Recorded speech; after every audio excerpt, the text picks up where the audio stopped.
दोस्तों stock market studies में फिर से एक बार आपको बहुत-बहुत स्वागत करता हूँ। तो आज इस वीडियो के अंदर कुछ ऐसे कंपनी के बारे में डिस्कशन करूँगा, जिसके ऊपर मुझे बहुत शानदार तरीके से कुछ टेक्निकली चार्ट पैटर्न्स देखने को मिला, जिसके अकॉर्डिंग मैं ज़रूर इस कंपनी के ऊपर एज़ ए स्विंग बेसिस में शॉर्ट टर्म पीरियड के लिए मैं कुछ ट्रेड लेने वाला हूँ। तो जो मैं आपके साथ शेयर करूँगा एज़ ए एजुकेशन पर्पज़ में होगा इस वीडियो, कोई भी मेरी तरफ से रिकमेंडेशन नहीं है। किसी भी कंपनीज़ के ऊपर बाय सेल करना है तो एक बार आपके फाइनेंशियल एडवाइज़र के साथ ज़रूर चर्चा करके काम करिएगा। तो फर्स्ट जो कंपनी जिसका नाम है टालब्रो ऑटोमोटिव्स कंपोनेंट्स लिमिटेड। देखिए नाम से आपको पता चल गया कि कंपनी एक ऑटो सेगमेंट के ऊपर काम करते हैं, ऑटो सेक्टर के ऊपर काम करते हैं, वो भी ऑटो इंसिलरीज बनाने का काम करते हैं। अगर मैं इसका पीयर ग्रुप से बात करूँ तो देखिए ऑटो इंसिलरीज सेगमेंट में कंपनी का नाम आपको देखने को मिलेगा।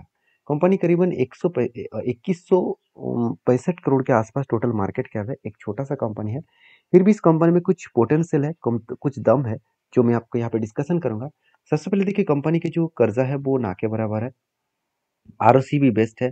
कंपनी का सेल्स का ग्रोथ कंपनी के इंडस्ट्रीज का एवरेज का सेल्स का ग्रोथ से ज़्यादा है।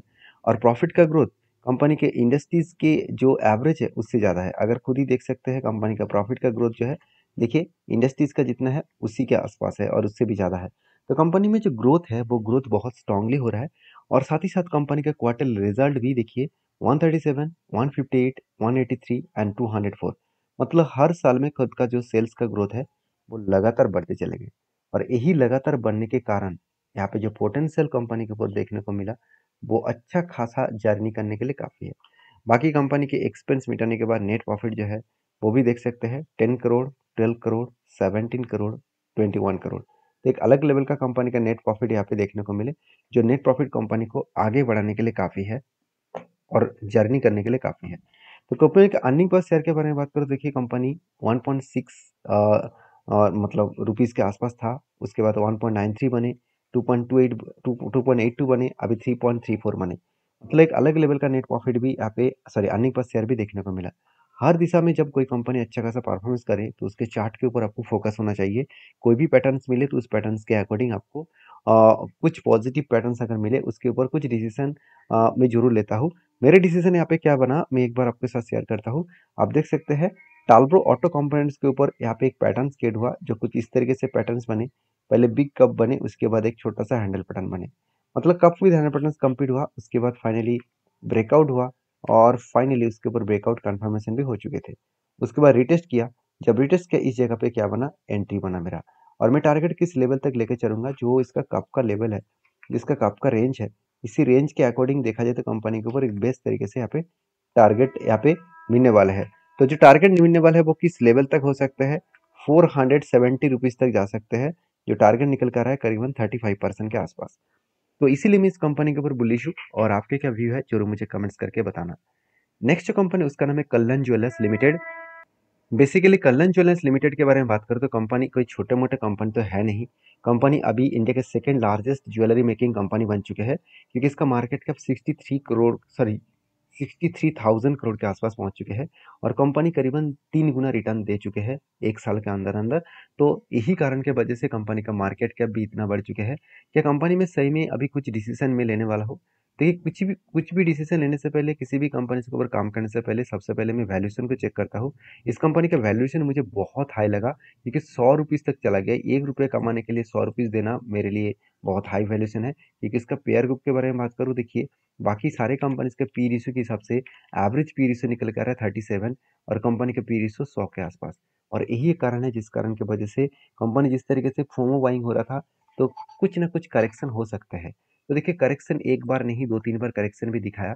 जैसे देखिए कंपनी एकदम टॉप लेवल में जाने के बाद बिग फॉल हुआ, नीचे आए, फिर से वो रिकवरी कर रहा है। अभी देखिए पैटर्न बहुत सारे बन रहा है। जैसे यहाँ पे भी देखिए एक और दो के दो कैंडल में करीबन 27% का रेंज बने। तो मैं इंतजार कर रहा था कि जब भी इस नीचे लेवल को टच करेगा, मतलब 495 ये जो लेवल है, इस लेवल को अगर टच करेगा तो मैं यहाँ पे कुछ डिसीजन लेने वाला हूँ और इस हाई लेवल तक मैं टारगेट लेने वाला हूँ। क्योंकि देखिए वैल्यूएशन हाई होने के बाद भी एज ए स्विंग बेसिस में वैल्यूएशन देखकर आपको काम करना है। कंपनी का फंडामेंटल्स के साथ साथ कंपनी का फाइनेंशियल भी देखना है। तो मैं डिसीजन इसीलिए लेने वाला था, क्योंकि कंपनी के ऊपर क्वार्टर रिजल्ट मुझे बेस्ट देखने को मिला। ऑपरेटिंग प्रॉफिट के हिसाब से बात करो तो 7% के आसपास ही है। मगर जो नेट प्रॉफिट है वो 144 से लेकर 178 बने। और 178 कंपनी के लिए एक बेस्ट तरीके से प्रॉफिट बने, जो पिछले क्वार्टर्स को भी बीट किया, पिछले साल को भी बीट किया, और यही कारण की वजह से कंपनी के ऊपर भी बुलिश हूँ। और बाकी इस कंपनी के ऊपर अगर मैं as a balance sheet wise देखूँ, तो कंपनी के जो रिजर्व है वो लगातार बढ़ते चले गए। उसके अकॉर्डिंग कंपनी के जो बोरिंग्स है वो भी दिखाई, तो कंपनी का बोरिंग्स भी कंटिन्यूसली ग्रोथ होता देखने को मिले, क्योंकि शॉर्ट टर्म्स लॉन्ग टर्म के हिसाब से बोरिंग्स के बारे में बात करूँ तो कंपनी जो कर्जा लिया वो लॉन्ग टर्म के लिए लिया। मतलब कंपनी का बिजनेस लॉन्ग टर्म व्यू के हिसाब से उन्होंने कंपनी का मैनेजमेंट ने काम किया। और कंपनी के ऊपर जो लीज लाइबिलिटी है वो भी ज़्यादा देखने को मिला, क्योंकि लीज लाइबिलिटी भी जो कंपनी मैन्युफैक्चरिंग करते हैं, जो कंपनी खुद के आउटलेट है जहाँ पे कंपनी प्रोडक्ट को सेल करते हैं, तो वो हमेशा लीज लाइबिलिटी के हिसाब से भी काम करते हैं। तो सारे पॉइंट्स को मैं जब ऑब्जर्व किया तब मुझे पॉइंट ऑफ व्यू से देखा तो मुझे अच्छा डेटा देखने को मिले, और उसके हिसाब से मुझे बेस्ट पॉइंट यहाँ पे लगा, कंपनी का सेल्स का ग्रोथ कंटिन्यूसली मेंटेन होता हुआ देखने को मिले, प्रॉफिट भी बेस्ट तरीके से हुआ, और इसी कारण की वजह से मैं इस कंपनी के ऊपर बुलिश हूँ। साथ ही साथ इस कंपनी के ऊपर जो इन्वेस्टर है, उस इन्वेस्टर ने तो सारे हद पार कर दिए। मतलब जो म्यूचुअल फंड है वो 3.87% होल्डिंग को बढ़ाकर करीबन 10% के आसपास लेके गए। उसी तरीके से अगर इस कंपनी के देखा जाए तो एफएस का जो होल्डिंग्स है 2.75 से लेकर 21.19% के आसपास होल्डिंग्स देखने को मिला। मतलब अच्छा खासा एक होल्डिंग्स पीरियड यहाँ पे देखने को मिला है, जो होल्डिंग्स पीरियड कंपनी को आगे बढ़ाने के लिए काफ़ी है। बाकी इस कंपनी के ऊपर जो डेटा है उस डेटा तो मैं आपके साथ शेयर किया हूँ। अभी टेक्निकली क्या बन रहा है, देखिए जो पैटर्न्स यहाँ पे क्रिएट हुआ था उस पैटर्न्स के अकॉर्डिंग जब नीचे टच करता तब मैं कुछ एंट्री लेने का डिसीजन लेता, तो इस हाई लेवल तक इसका टारगेट बनता। तो मुझे अभी तक कोई एंट्री मिला नहीं, तो मुझे लगता है यहाँ पे पैटर्न्स क्रिएट होने जा रहा है कुछ इस तरीके से, कफ एक बनने जा रहा है। तो यहाँ पे अगर कफ पैटर्न कंप्लीट हुआ और उसके अकॉर्डिंग अगर कोई भी यहाँ पे उसके साथ साथ शोल्डर भी सॉरी हैंडल भी अगर क्रिएट करे, तो फिर से एक ब्रेकआउट देखने को मिल सकता है और एक अच्छा खासा जर्नी हो सकता है। तो मैं इंतजार कर रहा हूँ, कोई भी पैटर्न्स बने तो मैं आपके साथ शेयर करूंगा। नेक्स्ट जो कंपनी उसका नाम है वरुण बेवरेजेस लिमिटेड। बेसिकली वीवीएल के बारे में बात करूँ तो कंपनी के ऊपर एक चीज़ों को आपको हमेशा याद रखना होगा, क्योंकि वीवीएल कोई छोटे मोटे कंपनी है तो नहीं। और दूसरी बात, इस कंपनी के कुछ खासियत पॉइंट है, क्योंकि वीवीएल कुछ सीजनेबल बिजनेस करते हैं। जैसे सीजनेबल बिजनेस के बारे में बात करूँ तो वीवीएल का जो डेटा है, इस डेटा के अकॉर्डिंग यही बताया जा रहा है कि वीवीएल जो है वो लगातार एक हाई ग्रोथेबल कंपनी है। क्योंकि हाई ग्रोथेबल कंपनी इसलिए बोला जा रहा है क्योंकि देखिए कंपनी के ओवरऑल अगर प्रॉफिट एंड लॉस साल भर के डेटा देखूँ, मैं क्वार्टर में दिखाऊंगा तो कुछ क्वार्टर्स में आपको कम दिखेगा, कुछ क्वार्टर्स में ज़्यादा दिखेगा, क्योंकि कंपनी सीजनेबल बिजनेस है न। जब मतलब ठंड के मौसम होते हैं उस टाइम में कंपनी का प्रोडक्ट कम बेचा जाता है, क्योंकि कंपनी कोका कोला जैसे सॉरी पेप्सी जैसे ब्रांड के साथ काम करते हैं, पेप्सी जैसे प्रोडक्ट को बेचते हैं, जहाँ पे माउंटेन ड्यू है, सेवन अप है, साथ ही साथ और भी पेप्सी का बहुत सारे ब्रांड्स कंपनी के पास है। तो इसीलिए कंपनी के आपको साल भर के डेटा देखना पड़ेगा। अगर साल भर की डेटा देखूँ तो ओवरऑल बात करूँ तो कंपनी के जो सेल्स का ग्रोथ है, प्रॉफिट का ग्रोथ है, एंड कंपनी के देखिए सब कुछ आपको बेस्ट तरीके से देखने को मिलेगा। तो जो लोग यही सोच रहे हैं कि कुछ दिनों से कंपनी के ऊपर लगातार करेक्शन हो रहा है तो कंपनी बेकार है क्या, ऐसे बिल्कुल मत सोचना। कंपनी में बहुत ज़्यादा ग्रोथ ऑफ पोटेंशियल है, क्योंकि इसका रिजर्व देखिए से 9 करोड़ से रिजर्व बढ़ के हो चुका है 7,500 करोड़ से भी ज़्यादा। मान लेता हूँ कंपनी का कर्जा भी है और इजीली वो कर्जे को मिटा सकते हैं, क्योंकि कंपनी के हाथ में 12,000 करोड़ तक कंपनी का फिक्स्ड एसेट भी बढ़ चुके हैं। और कंपनी का मैनेजमेंट इतना स्ट्रांग है तो इसलिए हमेशा खुद के बिजनेस के ऊपर लगातार इन्वेस्टमेंट वो करते चले जा रहे हैं। तो ये कुछ पॉइंट्स कंपनी को आगे बढ़ने के लिए काफ़ी रख चुके हैं, और यही पॉइंट्स को पॉइंट ऑफ बेसिस में जब बीवीएल के ऊपर मैंने एक डिसीजन लिया वो मैं आपके साथ शेयर करूंगा। कुछ इस तरीके से डिसीजन बना, मैं पहले भी आपको बता चुका हूँ।